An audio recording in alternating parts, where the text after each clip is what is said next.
அஸ்ஸலாமு அலைக்கும் வரஹ்மத்துல்லாஹி வபரகாத்துஹு.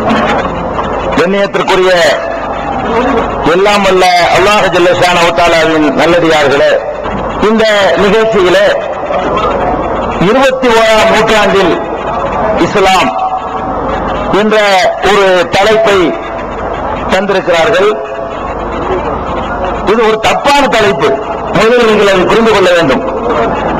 21ஆம் நூற்றாண்டில் இஸ்லாம் என்பது உலகமெல்லாம் ஒரு போக்குல போனா நம்ம அந்த போக்கிலேயே போயிடுவோம். இது மனிதனுடைய சுபாவம்.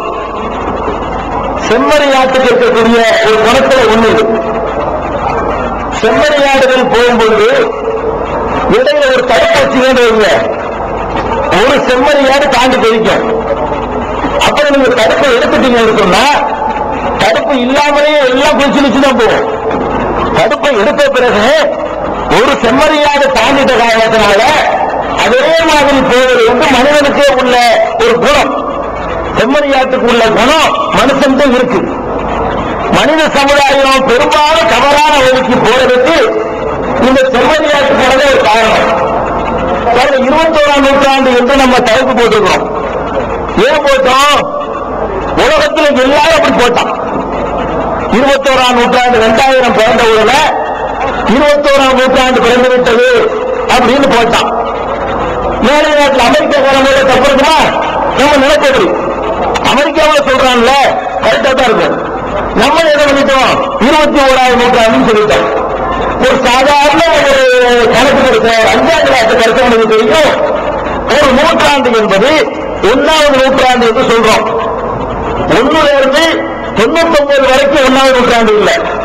100 சேர்ந்தாட்ட 1வது நூற்றாண்டு. 101 வந்துருச்சுன்னு சொன்னா அடுத்த நூற்றாண்டு போயிட்டோம். 1வது ஆண்டு முதல் நூற்றாண்டு, 10வது ஆண்டு முதல் நூற்றாண்டு, 30வது ஆண்டு முதல் நூற்றாண்டு, 98வது ஆண்டு முதல் நூற்றாண்டு, 99 முதல் நூற்றாண்டு தான். 3வது ஆண்டு என்ன? அதுவும் முதல் நூற்றாண்டு தான். அப்ப 101 இருந்து 200 வரைக்கும் 2வது நூற்றாண்டு, 201 இருந்து 300 வரைக்கும் 3வது நூற்றாண்டு, 1901 இருந்து 2000 வரைக்கும் 20வது நூற்றாண்டு தான். இன்னும் 4 மாசம் இருக்கு 21வது நூற்றாண்டு. 2001 பிறந்தாட்டாங்க 21ஆம் நூற்றாண்டு. இப்ப நடந்துட்டு இருக்கிறது என்ன? 20ஆம் நூற்றாண்டு நடக்கு. ஒரு ஆட்டு 100 ரூபாய் கடன் வாங்கிட்டு 99 ரூபாய் வாங்க மாட்டாரு. அந்த ஒண்ணுக்கு சேரணும். இந்த 100 ரூபாய் ரவுண்ட் இருக்குல்ல, அது இந்த பக்கம் சேரணும், அந்த பக்கம் சேரணுமா? இந்த பக்கம் வரணும். அப்ப 2000வது ஆண்டு எங்க சேரும் கேட்டா 20ஆம் நூற்றாண்டு தான் சேரும்.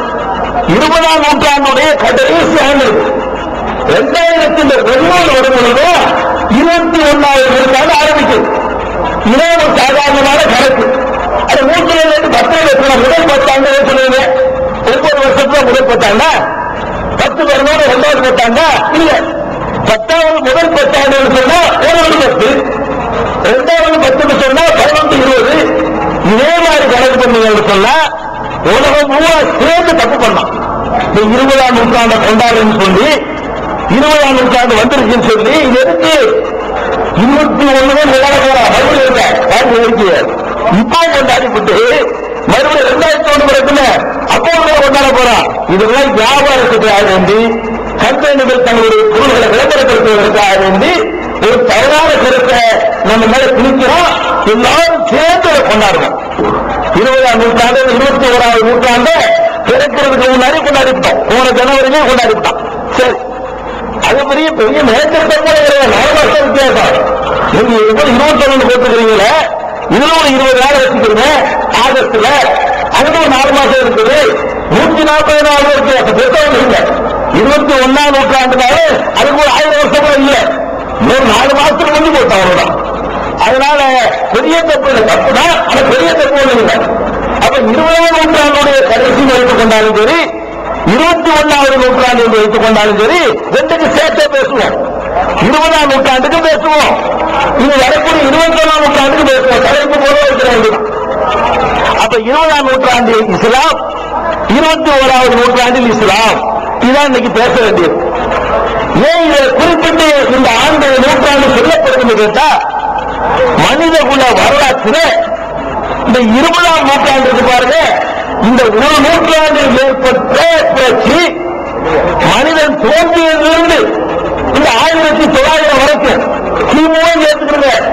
கிபி 1900 அப்புறம் கிமு எத்தனை கிறிஸ்துவுக்கு முன்னாடி மனிதன் ஆதம் தோன்றியதில் இருந்து இந்த 1900 வருஷம் வரைக்கும் மனிதன் எத்தனை விதமான முன்னேற்றங்களை புரட்சிகளை கண்டாலும் அதையெல்லாம் தாண்டி இந்த ஒரு நூற்றாண்டில் மனிதன் கொண்டு வளர்ந்திருக்கிறான். மனித குலம் படைக்கப்பட்டவர்கள் இருந்துங்க பல லட்சக்கணக்கான வருஷம் போச்சுன்னு சொல்லி விஞ்ஞானிகள் சொல்றான். இத்தனை லட்சக்கணக்கான வருஷத்துல மனுஷன் எவ்வளவு முன்னேறி இருக்கிறாரோ அதையெல்லாம் அதிகமாக இந்த ஒரே ஒரு நூற்றாண்டுல முன்னேறினான். 1900 2000 வரைக்கும் எடுத்துக்கிட்டீங்கன்னு சொன்னா இந்த 100 ஆண்டுல மனிதன் கண்ட வளர்ச்சி அளவுக்கு அவன் பிறந்த முதல் மனிதர்கள் இருந்து இன்னைக்கு வரைக்கும் கண்டதில்லை. அவ்வளவு பெரிய ஒரு வளர்ச்சியுடைய உச்சகட்டத்தில் மனிதன் இருக்கிறான். வளர்ச்சி என்பது ஒவ்வொரு கட்டத்திலையும் படிப்படியா கொஞ்சம் கொஞ்சமாக தான் ஏற்படுச்சு. கீழ்படியில் இருக்கா 2வது படிக்கு வரலாம். அந்த காலத்துல கொஞ்சம் முன்னேற்றம். 2வது படியில் இருந்தவன் 3வது படிக்கு வந்தான். அது ஒரு முன்னேற்றம். 3வது 4வது வந்தான். இந்த மனித சமுதாயம் இப்ப என்ன பண்றான் தெரியுமா? 100வதுல படிக்க வந்த உடனே திடீர்னு 10,000 படிக்க போயிட்டான். அப்படி வித்தியாசம். 1 2 ஏறிக்கிட்டு வந்தவன் திடீர்னு பார்த்தா அவன் எத்தனையோ மகாரிக்கு மேல போய் நிக்கிறான். திடீர்னு ஜம்ப் பண்ணி இருக்கான். ஹை ஜம்ப் பண்ணி அவ்வளவு பெரிய மேல போய் நிக்கிறான்னு சொன்னா அது மிகையாகாது. அவ்வளவு பெரிய வளர்ச்சியை மனுஷன் அடைஞ்சிருக்கிறான். ஒவ்வொரு காலகட்டத்திலும் இந்த வளர்ச்சியில சின்ன சின்ன அளவுதான் வரும். அந்த காலத்தில் எடுத்துக்கிறீங்களேன், விவசாயம் பண்ணுவான். முதல் மனிதன் விவசாயம் பண்ணான். விவசாயம் பண்ணி ஒரு நெல்லை உற்பத்தி பண்ணுவதற்காக என்ன பண்ணிருப்பான்? இந்த மாடு கிடையாது, மாடு இருந்துச்சு, அதை கலப்பைய கட்டி அதை உழுதா அதிகமா பயன் தரும்ங்கிற நாலேஜ் எல்லாம் இருந்திருக்காது.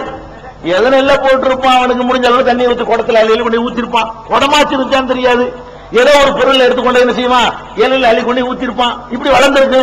அப்புறமேல தனியை ஊத்துறதுக்கு ஒரு பொருளை கண்டுபிடிப்பான். அப்புறமேல மண்ணை ஆழப்படுத்துறதுக்கு கொஞ்சம் ஒரு பொருளை கண்டுபிடிப்பான். அப்புறம் மாட்டில் போட்டுவான். இப்படியே கொஞ்சம் கொஞ்சமாக என்ன செஞ்சான், முன்னேறினான். உற்பத்தியான நெல் இருக்குது, அதை வேக வச்சு அப்புறம் காய வச்சு வீட்டுல போட்டு பொண்டாட்டி புருஷன் சேர்த்து குத்துவாங்க. கைக்குத்தல் அரிசின்னு பேர் அதுக்கு. குத்தி என்ன செய்யும், அப்புறமா இந்த ஒரு மூட்டை அரிசியை நல்லாக்குறதுக்கு ஒரு 15 நாளைக்கு பொண்டாட்டி புருஷன் உழைச்சா அரை மூட்டை அரிசி கிடைக்கும். ஒரு மூட்டை நெல்ல போட்டா இதுதான் மனுஷனுடைய முன்னேற்றம். இப்படியே வந்துகிட்டு இருந்துச்சு. கொஞ்சம் கொஞ்சமா தான் வந்துச்சு. இப்ப என்னடான்னு பார்த்தா இந்த நூற்றாண்டுல நம்ப முடியலங்க, எங்கேயோ போய் நிக்கலாம். அதனால இஸ்லாம் தேவையான ஒரு கேள்வியே வந்துருது. எல்லா பழசையும் கழிச்சு கட்டிட்டு வந்துட்டோம். எந்த பழசு இப்ப எங்கள்கிட்ட இல்ல, எல்லாம் புதுசு. இன்னைக்கு பழசையெல்லாம் கழிச்சு கட்டிட்டு வரும் பொழுது 14 நூற்றாண்டுக்கு முந்தின ஒரு சித்தாந்தம் எங்களுக்கு தேவையா என்ற கேள்வி இந்த 20ஆம் நூற்றாண்டுல கிளம்புற காரணத்தினாலதான் இந்த 20ஆம் நூற்றாண்டுக்கு இஸ்லாம் தேவையா என்று அவசியமா என்பதை விளக்க வேண்டிய நிலைமை ஏற்படும். இந்த முன்னேற்றத்துக்கு காரணம் என்ன, நீங்க விளங்கிக்கணும்.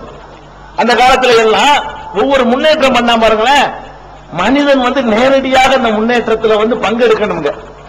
இப்ப அப்படி கிடையாது. உதாரணமா தண்ணி கிணத்துல தண்ணி இறக்கணும், தண்ணி இறங்கி அள்ளிக்கிட்டு தூக்கிட்டு வர கஷ்டம்.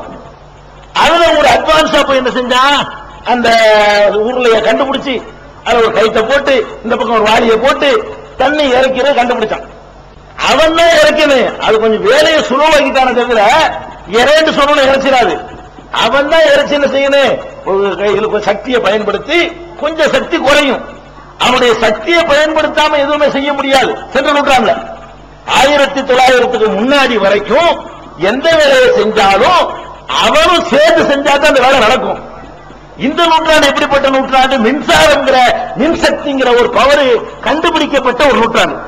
இந்த பவர் கண்டுபிடிச்ச பிறகு என்ன ஆச்சுன்னு கேட்டா, இவன் போய் தண்ணி இறைக்கிறதுக்கு ஒரு சத்து செலவழிக்க வேண்டியதில்லை. இப்படி அமைக்க விட வேண்டிய ஒரு பட்டனை அமைக்க விட்டு அது பாட்டுக்கு வேண்டிய அளவுக்கு நடிச்சு வச்சிருக்கும். தொட்டி அந்த காலத்துல முடியுமா? அந்த காலத்துல கண்டுபிடிச்சான். 2 வாளி தண்ணி வேணும்னா 2 வாளி தண்ணி இறைப்பதற்கு அவன் தான் உழைக்கணும். கலப்பையை பிடிச்சி மாட்டுல மாட்டி விட்டா தன்னால உழுதுறாரு, அவன் தான் அதை ஓட்டணும். கலப்பை என்ன செய்யணும், அவன் தான் ஓட்டணும். இந்த மின்சாரம் கண்டுபிடிக்கிறதுக்கு முன்னாடி உள்ள காலத்துல மனிதனும் அதிலே சேர்ந்து உழைக்க வேண்டி இருக்கிறதுனால பெருசா டெவலப் ஆகல. இப்ப என்ன நேரம் மிச்சமாகுது. தண்ணி இறைக்கிறதுக்கு ஒரு நாள் செலவழிச்சத அந்த நேரத்தை மிச்சப்படுத்திடலாம். ஒரு செகண்ட் தான் அவனுக்கு தேவைப்படும். ஒரு தேங்காய் நறுக்கிறதுக்கு அந்த ஒரு செகண்ட் சுவிட்ச் போடுறான தட்டி விடுறான், அவ்வளவுதான். அவ்வளவு முடிஞ்சு போச்சு. அதுக்கு பிறகு அவன் செய்யற வேலை அது பார்த்துக்கிறோம். நெல்லத்துக்கு மிஷின்ல வந்து கொட்ட வேண்டியது அதான் வேலை. ஒரு செகண்ட் ஒரு அணி கூட்ட வந்துட வேண்டியதான். அது எத்தனை மூட்டை ஏறணும் அது பார்த்துக்கிறோம். நீ எத்தனை மூட்டை போட்டிருந்தாலும் சரி, அது அரைச்சி உமிய தனியாக்கி, தவிட தனியாக்கி, அரிசியை தனியாக்கி,